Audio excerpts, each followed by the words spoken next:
జయ శ్రీరామ్. శుక్లాంబరధరం విష్ణుం శశివర్ణం చతుర్భుజం ప్రసన్నవదనం ధ్యాయేత్ సర్వవిఘ్నోపశాంతయే. రామాయ రామభద్రాయ రామచంద్రాయ వేధసే రఘునాథాయ నాథాయ సీతాయ పతయే నమః. వాల్మీకి రామాయణం శ్రీ పుల్లల శ్రీరామచంద్రుడు గారు తెనుగు చేసినది అరణ్యకాండం 57వ సర్గలో ఉన్నాం. శ్రీరాముడు తన వద్దకు వచ్చిన లక్ష్మణుని నిందించుట. ఇష్టానుసారము రూపము ధరించగలిగిన రాక్షసుడైన ఆ మారీచుణ్ణి చంపి శ్రీరాముడు శీఘ్రముగా వెనుకకు మరలి వచ్చుచుండెను.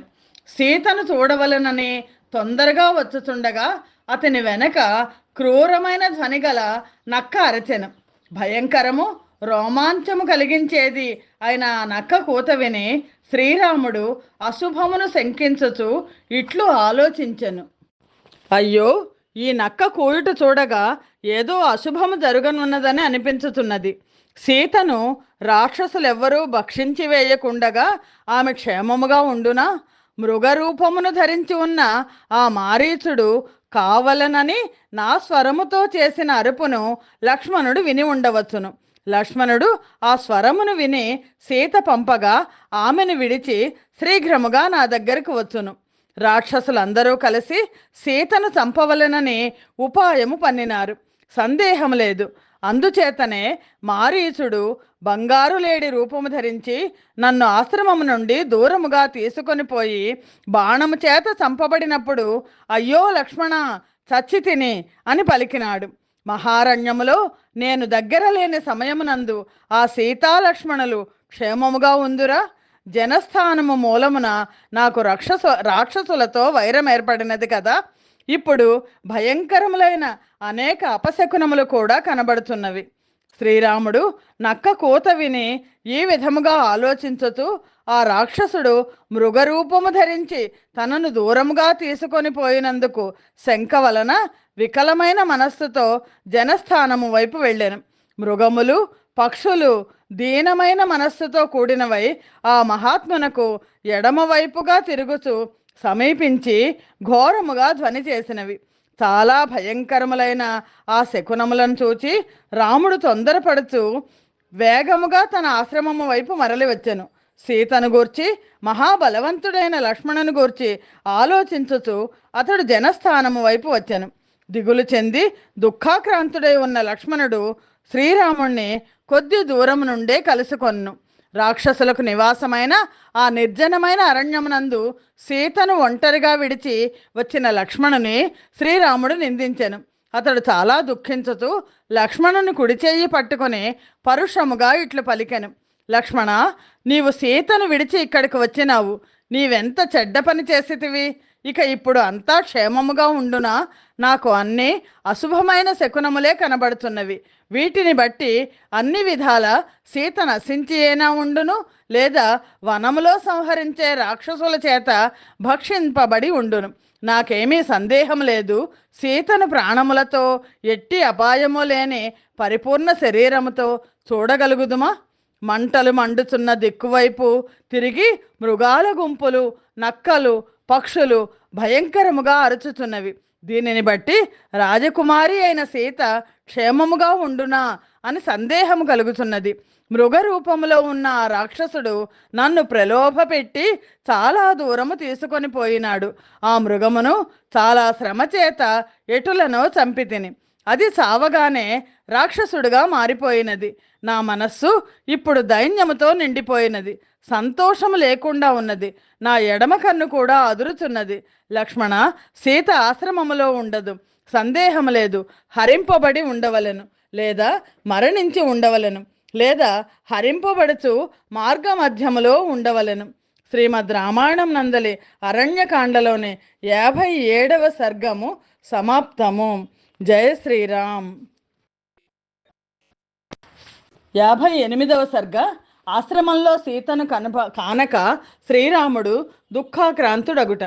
ధర్మాత్ముడైన శ్రీరాముడు ఆ శూన్య అరణ్యములో సీత లేకుండా వచ్చిన దీనుడైన లక్ష్మణుడిని చూచి ఇట్లడిగెను. ఏ సీత దండకారణ్యానికి బయలుదేరిన నా వెనకనే వచ్చినదో, ఏ సీతను నీవు విడిచి వచ్చినావో ఆ సీత ఎక్కడ ఉన్నది? రాజ్యభ్రష్టుడనై నేను దీనుడనై దండకారణ్యానికి శీఘ్రముగా పోవుచున్నప్పుడు నాకు దుఃఖ సమయమునందు సహాయురాలిగా నిలిచిన ఆ సీత ఎక్కడ? ఎవ్వత లేనిచో నేను ముహూర్త కాలము కూడా జీవించలేను. అట్టి దేవతాస్త్రీతో సమానురాలు, నా ప్రాణాలకు సహాయభూతురాలు అయిన సీత ఎక్కడ? లక్ష్మణ, బంగారు రంగు గల సీత లేకుండా నాకు దేవలోక ఆధిపత్యము కానీ భూలోక రాజ్యము కానీ ఇష్టము కాదు. నాకు ప్రాణముల కంటే కూడా ప్రియురాలైన సీత జీవించి ఉండును కదా. నేను చేసిన ఈ అరణ్య నివాసము వ్యర్థము కాదు కదా. సీత కోసమై నేను మరణించగా నీవు తిరిగి అయోధ్య చేరగా కైకేయి కోరిక తీరి ఆనందించునా ఏమి? పుత్రుడు మరణించగా దీనురాలైన కౌసల్య పుత్రవంతురాలై రాజ్యమును సంపాదించు కోరిక సిద్ధించిన కైకేయిని సేవించవలసి ఉండునందువా? సీత జీవించి ఉన్నచో తిరిగి ఆశ్రమమునకు వెళ్ళేదను. ఉత్తమమైన చరిత్ర గల ఆమె మరణించినచో ప్రాణములు విడిచేదను. నేను ఆశ్రమమునకు వెళ్ళేసరికి సీత నవ్వుతూ నన్ను పలకరించకపోయినట్లయితే నేను మరణించేదను. ఇంతకు సీత జీవించి ఉన్నదా లేదా? నీవు ఏమరి ఉండగా దీనురాలైన ఆమెను రాక్షసులు భక్షించినారా ఏమి? ఏమైనది చెప్పుము. సుకుమారురాలు, చిన్న వయస్సులో ఉన్నది, ఎన్నడూ దుఃఖమును చూడనిది ఆయన సీత నా వియోగము మనస్సును పీడించగా దుఃఖించుచుండును. ఇది సత్యము. వక్ర స్వభావము గల దుర్బుద్ధి అయిన ఆ రాక్షసులు లక్ష్మణ అని గట్టిగా అరిచినప్పుడు బహుశా నీకు కూడా భయము కలిగి ఉండును. నా కంఠస్వరము వంటి స్వరమును విని భయపడిన సీత పంపగా నీవు నన్ను చూచుటకై శీఘ్రముగా వచ్చి ఉంటావని ఊహించుతున్నాను. నీవు సీతను వనములో ఒంటరిగా విడిచి వచ్చుటచే నాకు చాలా దుఃఖమును కలిగించు పని చేసినావు. క్రూరులైన రాక్షసులకు మన విషయమున ప్రతిక్రియ చేయుటకు అవకాశం ఇచ్చినట్లయినది.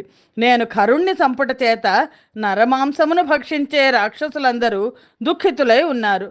క్రూరులైన ఆ రాక్షసులు సీతను చంపి ఉందురు, సందేహం లేదు.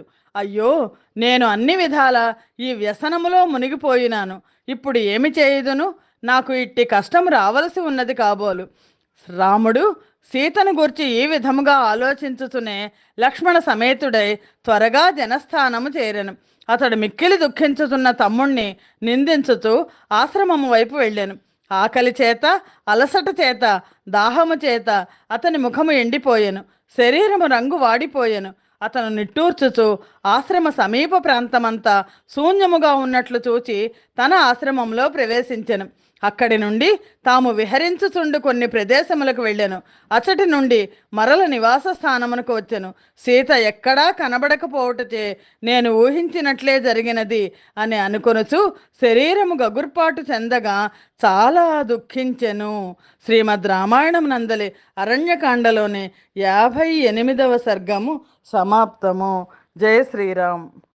59వ సర్గ రామలక్ష్మణుల సంభాషణము. శ్రీరాముడు ఆశ్రమము నుండి వచ్చిన దుఃఖార్తుడైన లక్ష్మణుణ్ణి మార్గ మధ్యంలో మరలా ఇట్లు ప్రశ్నించెను.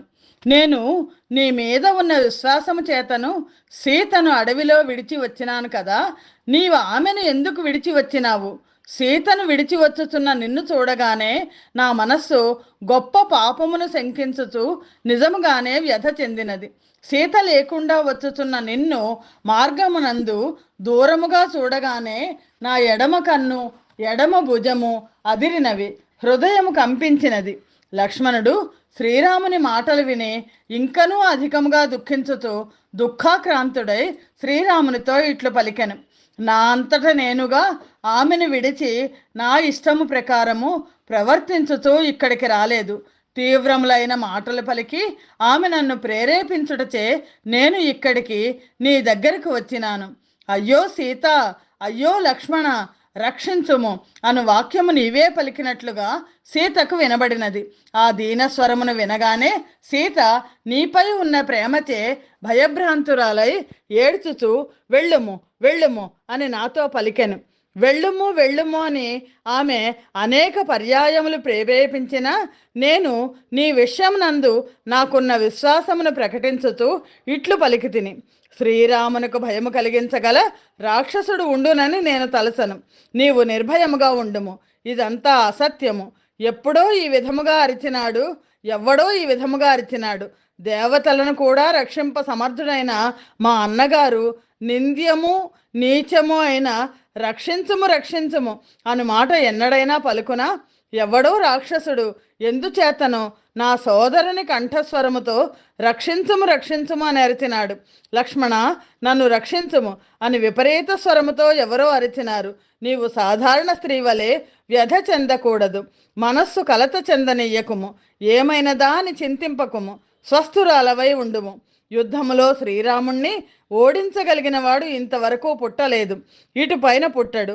దేవేంద్రుడు మొదలైన దేవతలు కూడా శ్రీరాముణ్ణి యుద్ధంలో జయించజాలరు. నా మాటలు విన్న పిమ్మట కూడా సీత మోహము చెందిన మనస్సుతో కన్నీళ్లు కార్చుచు అతి క్రూరమైన మాటలు ఇట్లు పలికెను. నీ సోదరుడు మరణించిన తరువాత నన్ను పొందవలెనని నీవు నా విషయమునందు చాలా పాపమైన భావముతో ఉన్నావు. కానీ నీవు నన్నెప్పటికీ పొందజాలవు. శ్రీరాముడు అంతగా అరచుచున్నా కూడా నీవు అతని వద్దకు వెళ్ళటలేదనగా నీవు భరతునితో ఏవో ఏర్పాట్లు చేసుకొన్నట్లు చేయుచున్నావు. ఎప్పుడూ అవకాశము దొరుకునా అని చూచుచు నా నిమిత్తమై అనుసరించి వచ్చుచున్నావు. నీవు శ్రీరాముని ప్రచ్ఛన్న శత్రువు, అందుచేతనే అతని వద్దకు వెళ్ళుటలేదు. నేను సీత మాటలు విని కోపము చేత ఎర్రనైన నేత్రములతో కదలుచున్న పెదవులతో తొందరగా ఆశ్రమం నుండి బయలుదేరి వచ్చి తిని దుఃఖముతో నిండి ఉన్న శ్రీరాముడు లక్ష్మణుని మాటలు విని ఇట్లు పలికెను. లక్ష్మణ, నీవు సీతను విడిచి వచ్చితివి. నీవు చేసిన పని మంచిది కాదు.